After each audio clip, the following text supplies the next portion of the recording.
السلام علیکم ورحمۃ اللہ۔ آج سے ہم پڑھیں گے گردانے۔ گردان کہتے ہیں یعنی کہ رٹا لگانے کو، ایک طرح سے سمجھ لیں تو عربی کا اصول یہ کہ عربی میں ماضی اور مضارع بس یہ دو ٹینسز ہوتے ہیں۔ مضارع حال کو کہتے ہیں اور ماضی کہتے ہیں پاسٹ ٹینس کو۔ مضارع میں پھر اگر آپ سین یا سوف کا اضافہ کرتے ہیں تو وہ مستقبل بن جاتا ہے۔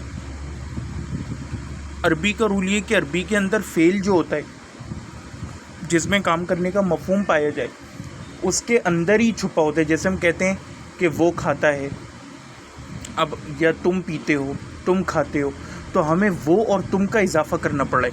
عربی میں ہم صرف فعلا کہیں گے تو اس کا مطلب ہوگا کہ وہ کرتا ہے، وہ اس کے اندر چھپا ہوا ہے۔ اگر ہم اس فعلا کو تھوڑا سا چینج کر دیں اور اس کے آخر میں تا زبر تا لگا دیں، فعل تا انتا، جو ضمیریں آپ کو پڑھائیں، تو اس کا مطلب ہوگا تم کرتے ہو۔ تو اس طرح 14 گردانیں ماضی کی ہوتی ہیں، 14 مضارع کی۔ دوسری بات یہ کہ یہی گردانیں تمام ٹینسز میں، تمام ورب فارمز میں چلیں گی، یعنی بنیاد یہ ہوگی، صرف چند چیزیں چینج ہوں گی۔ اس کو جتنا پکا کر لیں، اس کی جتنی پریکٹس کر لیں، آپ کے لیے اچھا ہے۔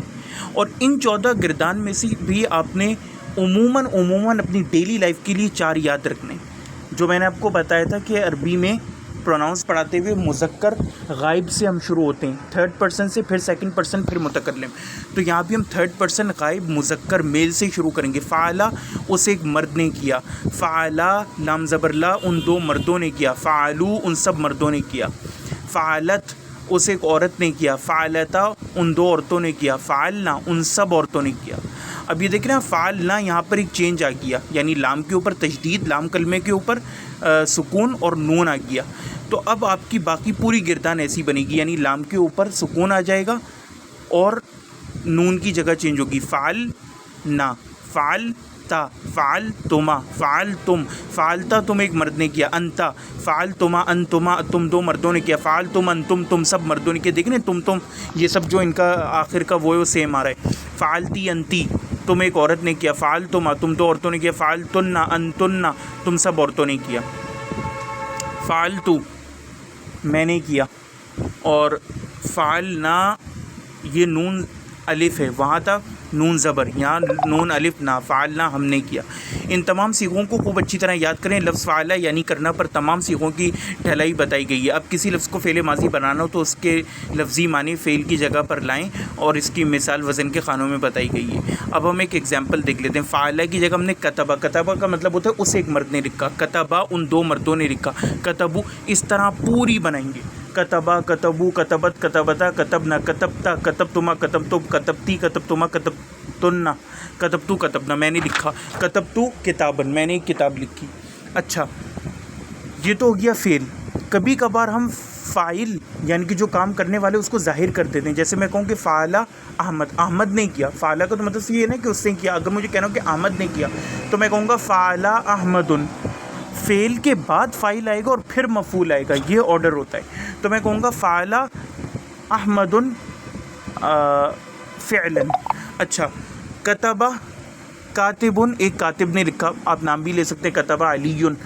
فاعل ہمیشہ پیش والی حالت میں ہوگا، رفع کی حالت میں، اور مفعول جو ہے یعنی جس پر کام ہو رہا ہے وہ ہمیشہ زبر والی حالت میں ہوگا۔ سمپل سی ایگزامپل دیتا ہوں، کتبہ علی کتابن، علی نے کتاب لکھی، اور با کا مطلب ہوتا ہے ساتھ، بی بالقلم، قلم سے، یہ متعلق کی فعل ہو گیا۔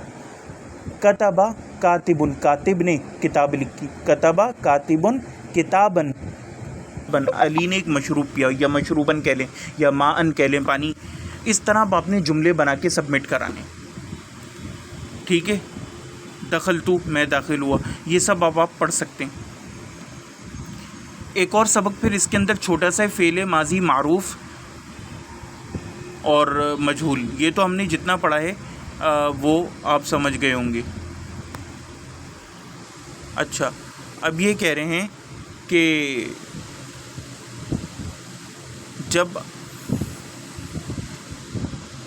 آپ پڑھیں گے تو مطلب ہوگا وہ کیا گیا، اسے مجہول کہتے ہیں، اسے فعل مجہول کہتے ہیں۔ یعنی کہ میں نے کہا کہ خلقہ یعنی وہ پیدا کرتا ہے، خلقہ وہ پیدا کیا گیا، خلق تم نے پیدا کیا، خلق تم پیدا کیے گئے۔ یعنی ہم پہلا لفظ جو فا کلمہ ہے اس کے اوپر پیش لگا دیں گے، لام کلمے کے نیچے ہم زیر لگا دیں گے، قتلا اس ایک مرد نے قتل کیا، قتلا وہ ایک مرد قتل کیا گیا، یعنی پیسو وائس. جعلت میں بنایا گیا، جعلت میں نے بنایا، جعلا جعلا جعلو جعلتو، اس طرح. مزید مشق کیجیے، پریکٹس کیجیے. طلبو انہوں نے طلب کیا، بعث اس نے بھیجا. یہ سب آپ نے پڑھنا ہے ورنہ پھر ویڈیو لمبی ہوگی، فائدہ نہیں. زیر زبر کی ترتیب کو ہمیشہ دھیان میں رکھیں. محض ذرا سی زیر زبر کی تبدیلی میں ایک لفظ کے معروف کے بجائے مجہول کے معنی پیدا ہونے کا امکان ہے. نوٹ: ماضی گزرے ہوئے زمانے کو کہتے ہیں، یعنی جو کام کسی نے کر دیا ہو. ماضی مجہول گزرے ہوئے زمانے میں کوئی فعل جس کی نسبت مفعول کی طرف ہو اور اس کے ساتھ فاعل کا ذکر نہ ہو. اچھا، ماضی مجہول بیسکلی انگلش میں تو ہم ایک پیسو وائس کا الگ وہ ہوتا ہے کہ دا ورک واز ڈن یا اٹ واز ڈن بائی، اس طرح کر کے اٹ واز بینگ ڈرنک، لیکن اس میں ہم پھر بھی فائل ذکر کر دیتے ہیں. عربی میں مجہول کا مطلب یہ ہوتا ہے کہ فائل کبھی بھی ذکر نہیں ہوگی. یعنی کہ سمپل سے ایک سینٹنس ہے، کتب علی کتابن، علی نے کتاب لکھی. اگر مجھے اس کو پیسو وائس بنانا ہے تو میں کہوں گا کتب کتابن، یعنی کتاب لکھی گئی. اب دیکھیں کتاب کے اوپر پیش آ گئے، لیکن تب بھی ہم اس کو فائل نہیں کہیں گے، ہم اس کو نائب الفائل کہیں گے، یعنی کہ فائل کی جگہ کام کر رہا ہے. خلق الانسان ضعیفا، انسان ضعیف پیدا کیا گیا. اب آپ کہیں گے کہ یار یہ کیا بات ہو گئی؟ تو مسئلہ یہ ہوتا ہے فعل مجہول اس لیے عربی میں استعمال کیا جاتا ہے اسپیشلی ان دا قرآن، یہ بتانے کے لیے کہ بھئی فائل تو سب کو پتہ ہے کون ہے، بھئی پیدا کرنے والا کون ہے، اللہ ہے، تو اس کے ذکر کرنے کی ضرورت نہیں. اور اسٹریس کسی اور چیز پہ دیا جاتا ہے. یعنی ابھی مین پوائنٹ سمجھنے کا یہ کہ انسان کو ضعیف پیدا کیا گیا، تو اس پر ذہن رکھو، اس لیے ہوتا ہے یہ فعل مجہول. اچھا، ایک اور یہاں پہ میرے خیال سے ان لوگوں نے چیز نہیں دی ہے، لیکن میں جو ہے نا آپ لوگوں کو وہ چیز کروا دیتا ہوں.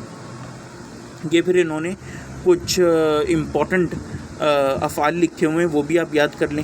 اچھا، اس میں نا پھر زبر زیر پیش کی تبدیلی بھی آ جاتی ہے کچھ جگہوں پہ. بیسکلی عین کلمے بیچ والے پر چینج ہوتا ہے، جیسے آپ دیکھ سکتے ہیں کروما، اب اس میں را کے اوپر پیش آ جائے گا. شریبہ میں زیر آ گیا، حسیبہ میں بھی زیر آ گیا.